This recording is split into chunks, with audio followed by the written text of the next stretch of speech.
Ito yung mga poinsettia nila. Pulang-pula. Ka-Travel Bro. Travel, explore and learn. Don't forget to like, comment and subscribe to our channel for more content. Noong mga panahon ng pandemic, kamusta po ang bentahan po ng mga halaman? Ay, nako. Napakasarap magtinda. Bakit po? Eh, ang mamahal lang ang ano eh. Usually, ano po yung mga halaman po na pwede niyo po kami itur kung ano po yung mga halaman na patok na patok ng panahon ng pandemic? Mga aglonema, lahat ng mga halaman. Pati ivy, pati mga ganito.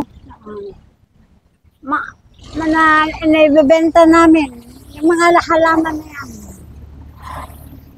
Sa ngayon ay ano po yung mga bestseller po ng mga halaman po ngayon na gustong-gusto nilang balik-balikan na ano, sa pwesto po ninyo? Mga aglonemas, Yung mga ganito. anthurium. Magkano naman po bentahan na natin ito? 250 dito sa aglonema, 170 dito sa anthurium. Thailand dito. Imported? Thailand. Imported po siya, no? Yan namang poinsettia, ranges from 250, 300 to 350, 500. Pwede nyo pong kalungin yung isa na eh. Picturean natin. Ayan. Gaganda. Pulang-pula. Okay, tingnan natin. Tingnan dito na eh. Nasa magkano na po yung ganyan? Isang piraso? 300. 300. Oo. Ganda ng paso niya. Pwede na pang-display. Pagka ganitong mga ano, malapit ng holiday season. Season. Yun parang kakaiba yung isang poinsettia na yun. Ay, oo. Nabili na ito eh. Pero Parang ano yun na lang ito? natira na. Splash ito eh. Plus. Oo. Imported din po yan eh. Hindi. Siguro. Iba yung kulay niya. Iba talaga. Hindi mo nabutan yung kulay dilaw, May puti ano. puti. Maraming kulay ito. Kaso lang naibenta ko Yung na. mga magkano na po yung ganyan, presyo natin? 300 ito. 300. Yung iba, binibenta nila lang 500. Mahal. Mura no? Palibhasa wholesaler ako. Kaya ako naibibenta ng ganon. Usually yung mga halaman po ninyo, saan pa po nanggagaling? Iba't ibang lugar. Sa Baguio, Bulacan, Cavite, yan, Laguna. Pwede po tayong umikot dito sa gaano po ba kalawak itong Ay, hindi nga Maintain nyo organized eh. siksikan po, overload Oo, overload siya. yung mga halaman nila sa dami. Yung mga, Mga ito to, po, ano mga po pangalan silong. po niyan? Silom ito, Oo. Hindi naman po maselan po yan. Yan yung mga pang-indoor. pang-indoor, ano? Mga Ito magkano, naman, suplera. mga magkano na presyo po ng ganyan? Silom, ito 300, ayun ang 150. Ay, sa kabila. Ito.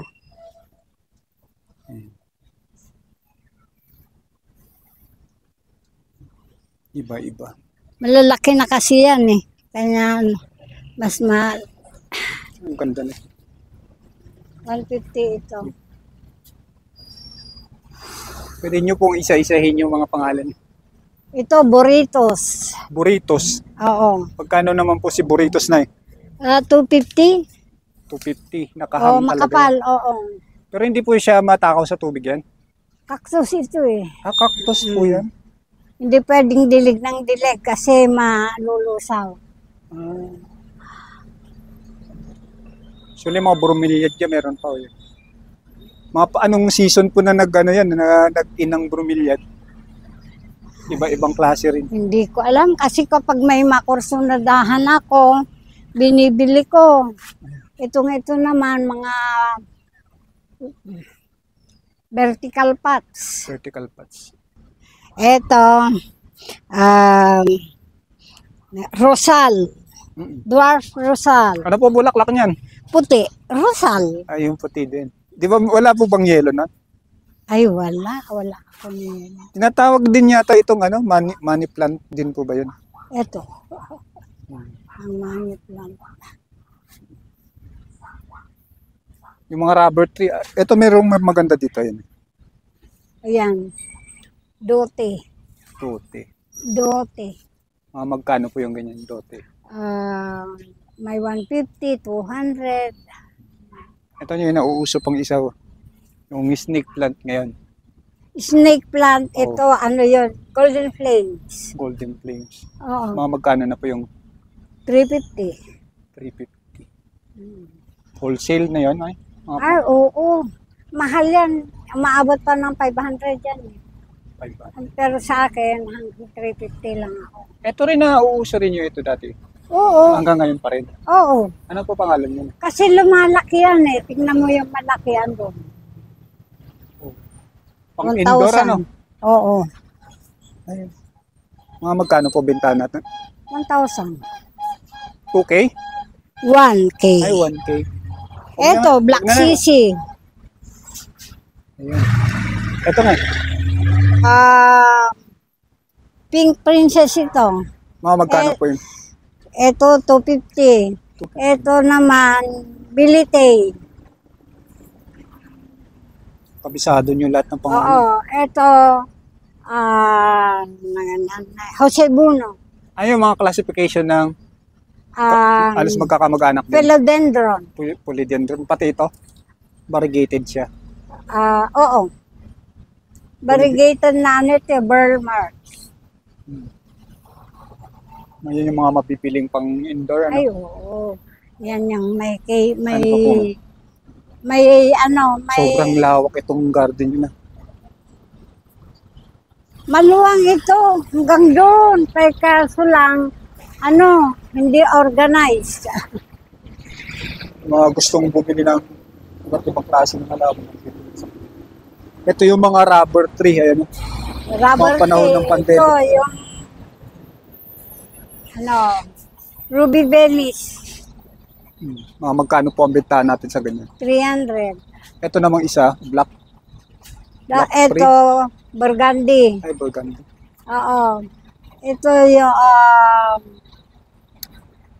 Nagmahal na siya nga, ay nagmura na siya ngayon sa Oo. rubber tree. yung ganitong kalaki na, 300 na lang eh. 300 na lang. Maganda siya sa pang-indoor. Paano po ang ano niyan? Ang Dilig? maintenance niya. Maintenance. Dilig. Hindi gaanong dinidiligan ito. Kasi pag dinidiligan mo, mag-rot-rot-lat. Yung mga pagaya kong tamag magdilig, ano yung mga i-suggest Ito, yung mga gigantium. alaman? Gigantium ito. Namumulak din, namumulaklak Hindi. din po yan? O ganyan lang talaga daon? Ang dahon lang ang nito. Ang ganda. Ang luwang ng garden. Triangularis. Ano po pangalan nito eh? Triangularis. Triangulars. Yan yung mga pwedeng gawing materials sa bonsai. Well, Namumulaklak din po o dahon lang po yan? dahon lang yan. Dahon lang po yan. Nauso rin dito yung mga ayun meron din siyang pangalan. Ano pangalan ko na? Yan. Fiddle leaf. Fiddle leaf. Mga pang indoor. Oo. Magkano sa mga fiddle leaf na ngayon man? Pinakamura. Yan, 300. 300. Yun naman, yoka. Yung yellow na yan? Hindi, yung yellow legumes. Kahoy yun. Ganyan lang din ang niyan. Kahoy. Pag lumaki. Yung yoka na yun, di ba iba kasi klase ng yoka? Yung Oo. patulis. Yan yung Japanese yoka. Japanese na yoka. Yung iba pa, tingnan natin. Yung octopus, variegated yoka, ayun. Ay, Yan, yan. yan yung mga hinahanap nila ngayon. Nauso din ang mga fern. Ayun, mga fern. Pagka kailangan maluwag yung garden. Marami dyan. Ito pa, yoka yun din po. Oh, yoka din Yoka yan. din. Yan yung octopus. Ayan, pati yun nandun. Pinagkakamalan nilang pandan. Pandan leaves. Pandanos, iba yung pandanos. Pandanos din. Ayun, nandun sa labas. Ito rin, Kulay. di ba ito? Hindi ko alam yung pangalan niyan. Parang bago. Dahil binili ng asawa ko ito, Mga, hindi ko na mga nauuso po dito, yung mga dati, bugambilya, dami. Ay, oo. Marami ang bougainvillea. Kasi nauso yung landscaping. Oh. So nagda-landscaping din po kayo dito? Oo. Yung anak Mat- ko nagla-landscape. Lilandscape niya yung Alaman Jollibee San Juan. Oo. O siya Ah, na sila. po nga. So lahat ng materials dito na? Oo. Lahat ng materials, ako ang nag-provide. Sa bugambilya na yan, mga magkano na po yung benta ng ganyan? 1.5. 1.5. 1.5 na yan. Oo. Pero ang ganda ng... Ayun, 2.5. Ito yung kakaibaw. Ngayon ko lang nakita ito. Ano kanina ang pangalan nito na? Passion vine. Passion vine. Siguro ka mag-anak ng passion fruit. Halos pareha Hindi sila ko ng, alam. ng bulaklak. Pero maganda tignan. Magkano na po bentahan sa ganito? At Parang 300. bago pa lang dito sa garden po ninyo nakita ko ito. Ano, matagal na yan. Matagal na. Matagal nang nag-produce ako niyan. Pero nito lang mo nakita na Ngayon meron. nyo lang dinisplay. Mostly kasi, order. Hmm. Deliver agad naman. Sila dito ko nakuha yung aking Argao. Argao, Taiwan. Napakalawak itong garden na. Ang dami nilang mga alam. Hanggang sa likod. Antayin niya nga address na dito yan. 41 Street. 41 Street. Barangay Tangki. Yung mga gustong bumili, pumunta lang dito kasi along National Highway lang sila. Pulang-pula yung mga points dyan.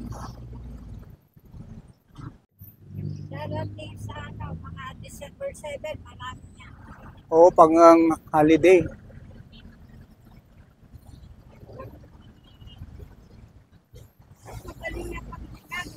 Oo. Lalagyan na lang ng ribbon. Pero parang iba ito, nag purple lang ano niya. Ang bulaklak niya, nag-mix na. Ay, purple talaga pagka tumanda.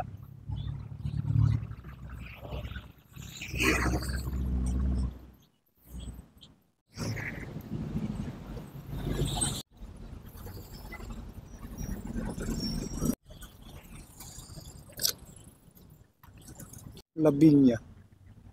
Kahoy din ito, no? Tumataas din. Ganda ng bulaklak niya pagka namulaklak to. Wala katigil-tigil mamulaklak ito, no?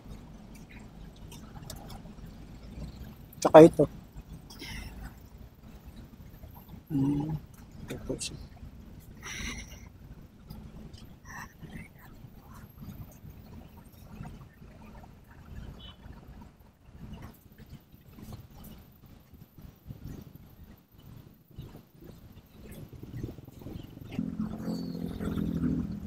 Sampa.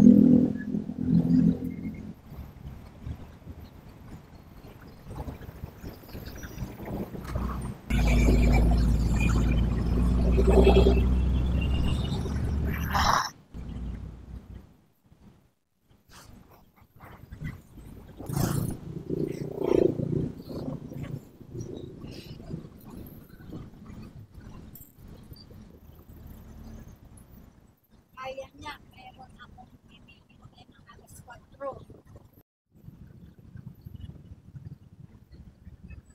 Succulent nga eh, adapay.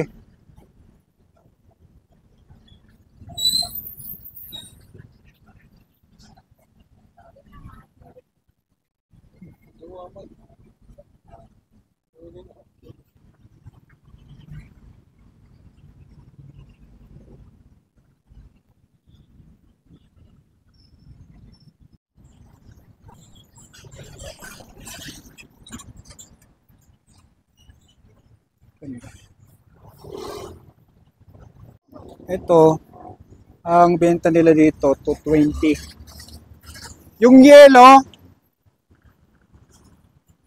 pares lang? 220 din guys. Mga pang decor sa halaman. Sa loam soil nyo, pati loam soil binibenta rin nila dito. Isang sako. Kasi nakabili na ako dito.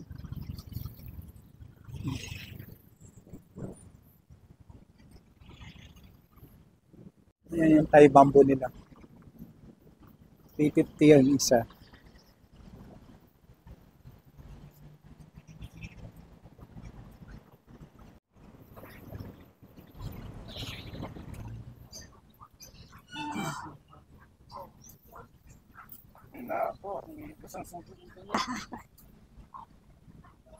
Ang pwesto nila guys, nandito lang malapit sa may intersection papuntang Tangki. Anong national highway ito? Tangki. Fernando Laon. Maraming salamat sa panunood. Ka Travel Bro, huwag kalilimutang mag-subscribe para updated sa susunod pa nating content.